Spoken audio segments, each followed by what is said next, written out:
CA এর নামে এখানে দালালি চলছে under the leadership of honourable minister central গভর্নমেন্টের শান্তনু ঠাকুর এবং এখানকার ভারত সেবা সংঘের সুভাষ মহারাজ কি অঙ্গদা মহারাজ নাকি এদের নামে বিভিন্ন ভাবে হিন্দু সার্টিফিকেট নামে এখানে গিয়ে সার্টিফিকেট দিচ্ছে। তারা কি জাত কি ইয়ে জানে না, তার সত্ত্বেও দিয়ে দিচ্ছে যে তার বিনিময়ে টাকা নিচ্ছে, তারপরে তার নোটারি করতে টাকা নিচ্ছে, তার বাংলাদেশি কাগজ তৈরি করার জন্য টাকা নিচ্ছে। এরকম করে একটা লোকের 15-20 হাজার টাকা করে নিচ্ছে, গরিব মানুষকে ঠকাচ্ছে।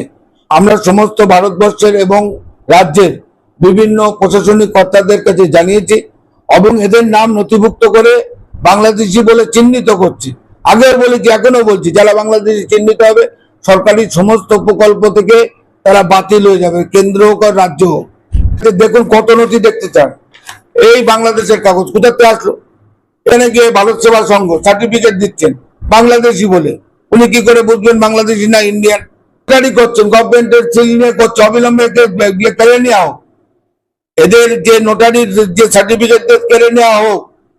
এইভাবে মানুষকে প্রতারণা করার জন্য এবং 10 থেকে 20 হাজার টাকা করে নিচ্ছে, জালিয়াতি চলছে। অবিলম্বে এটা বন্ধ হোক এবং তারা মদত দিচ্ছে তাদেরকে অবিলম্বে তাদের বিরুদ্ধে আইনানুগ ব্যবস্থা নেওয়া হোক।